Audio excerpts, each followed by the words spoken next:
Hello കൂട്ടുകാരെ, ഒത്തിരി നാളായി ഞാൻ ഓൺ വോയിസിൽ ഒരു വീഡിയോ ചെയ്തിട്ട്. ഇപ്പോൾ പെട്ടെന്ന് ഇപ്പോൾ ഒരു റിവ്യൂ എൻ്റെ ഫോളോവേഴ്സിനെ അറിയിക്കണമെന്ന് എനിക്ക് തോന്നി. ഉള്ളൊടുക്ക എന്ന സിനിമ കണ്ടു. അസാധ്യ മൂവിയാണ്. ഉർവശി ചേച്ചിയും പാർവതിയും മത്സരിച്ച് അഭിനയിച്ച സിനിമ എന്ന് വേണമെങ്കിൽ പറയാം. വലിയ ബഹളങ്ങളോ വലിയ ബാക്ക്ഗ്രൗണ്ട് സ്കോറുകളോ ഒന്നുമില്ലാതെ നമ്മളെപ്പോലുള്ള സാധാരണ ഒരു സിനിമ പ്രേക്ഷകരുടെ മുമ്പിലേക്ക് എത്തിയ പടമാണ്.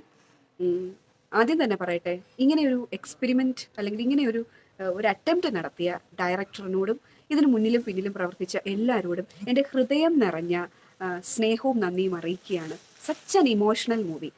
അത് ആ സിനിമ കണ്ടിട്ട് ഒരു മനുഷ്യൻ പോലും ആ തിയേറ്ററിൽ നിന്ന് ബെല്ല് കഴിഞ്ഞപ്പോഴും എഴുന്നേറ്റിട്ടില്ല എന്നുള്ളതാണ് അതിൻ്റെ ഒരു പ്രത്യേകത. കാരണം അത്ര മനുഷ്യൻ്റെ ഇമോഷൻസിനെ ടച്ച് ചെയ്തു. നമ്മളെല്ലാം വളരെ വളരെ നമ്മൾ കരഞ്ഞു, എല്ലാവരും കരഞ്ഞു. ഞാൻ ശ്രദ്ധിച്ചു, നമ്മുടെ അപ്പുറം ഇപ്പുറം ഇരിക്കുന്നവരെല്ലാം, കുഞ്ഞുങ്ങളടക്കം സിനിമയുടെ ഇമോഷൻ മനസ്സിലാക്കിയവരെല്ലാം കരയുമായിരുന്നു. അപ്പോൾ അത്ര നല്ല ഒരു മൂവി. മറ്റ് സഹജീവികളുടെ ഇമോഷൻസിനെ മനസ്സിലാക്കുകയും അവരെ കെയർ ചെയ്യുകയും അവരെ അങ്ങനെ തന്നെ അക്സെപ്റ്റ് ചെയ്യുകയും ചെയ്യുന്ന ആർക്കും ഈ സിനിമ ഒരു മറക്കാൻ പറ്റാത്ത എക്സ്പീരിയൻസ്.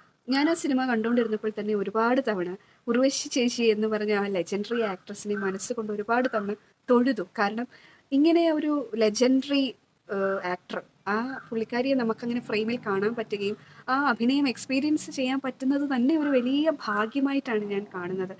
അതുപോലെ പാർവതി വളരെ യങ് ആണെങ്കിൽ പോലും ആ ചേച്ചിയുടെ ആ ഒരു ലെവലിലേക്ക് വന്ന് നല്ല നല്ല ബ്യൂട്ടിഫുൾ ആയിട്ട് അത് സിങ്ക് ആയിട്ടുണ്ട് അവരുടെ രണ്ടുപേരുടെയും കൂടെ അഭിനയം. പിന്നെ ഇതിനൊക്കെ പുറകിൽ പ്രവർത്തിച്ച സംവിധായകൻ, ഈ പുള്ളിയാണ് ഇതിൻ്റെ പുറകിലെ മാസ്റ്റർ ബ്രെയിൻ. ഞാൻ പലപ്പോഴും വളരെ ലേറ്റായിട്ടാണ് ഒരു സിനിമയിലെ ഡയറക്ടർ എന്ന് പറഞ്ഞ ആളുടെ റോളിനെ പറ്റിയൊക്കെ വളരെ ഈ റീസെൻ്റ്ലി 5-6 വർഷത്തിനുള്ളിൽ മാത്രമേ മനുഷ്യനെടുക്കുന്ന ഒരു എഫോർട്ടിനെ പറ്റിയൊക്കെ ചിന്തിച്ചിട്ടുള്ളൂ.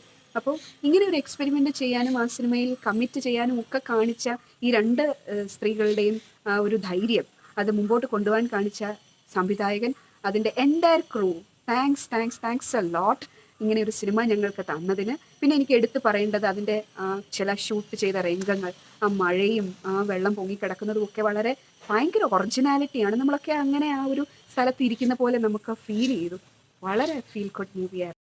ഇതിൽ എടുത്തു പറയണമെന്ന് എനിക്ക് തോന്നിയ ഒരു കാര്യം, കൂടെ സഹവസിക്കുന്നവരുടെ ഇമോഷൻസിനെ മനസ്സിലാക്കാനും അവരെ കെയർ ചെയ്യാനും അവരുടെ കുറവുകൾ ഒരിക്കലും പറഞ്ഞവരെ കുത്തി നോവിക്കാതെ അവരെ ജീവിതത്തിൽ നിന്ന് പിടിച്ച് മുമ്പിലേക്ക് കൊണ്ടുവരാൻ ഒക്കെ കാണിക്കുന്ന ചില മനുഷ്യരുടെ അറ്റംപ്റ്റ് ഉണ്ട്. അത് സ്ത്രീയാണെങ്കിലും പുരുഷനാണെങ്കിലും. എനിക്ക് പലപ്പോഴും കുറച്ചും കൂടി അങ്ങനെയുള്ള ഒരു എമ്പതി സ്ത്രീകൾക്കാണ് ഉള്ളതെന്ന് തോന്നിയിട്ടുണ്ട്. അത് കൃത്യമായിട്ട് സംവിധായകൻ അതിന് തീർച്ചയായിട്ടും അതിനൊരു 100% ജസ്റ്റിസ് ആ സിനിമയിൽ കൊടുത്തു. ഉർവശി ചേച്ചി ഒരു ക്രിസ്ത്യൻ ബാക്ക്ഗ്രൗണ്ടിൽ ഒരു അമ്മയുടെ റോള്, അതും ഒരു മരണം നടക്കുന്നിടത്തൊക്കെ വളരെ ചെറിയ കണ്ണുകൾ കൊണ്ട് പോലും അഭിനയിച്ച ചില രംഗങ്ങളുണ്ട്. അതൊക്കെ എനിക്ക് പേഴ്സണലി ഭയങ്കരമായിട്ട് എന്നെ ഹർട്ട് ചെയ്തു. എനിക്ക് ഭയങ്കരമായിട്ട് ഫീൽ ചെയ്ത ഇമോഷൻസ് ഒക്കെ.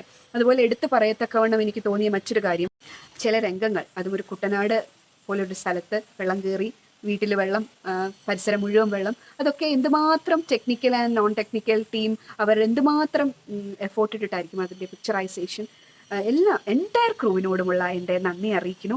എല്ലാവരും ഇത് തിയേറ്ററിൽ പോയി കാണണം. ഒരിക്കലും സമയമോ പണമോ നഷ്ടപ്പെടത്തില്ല. 100%.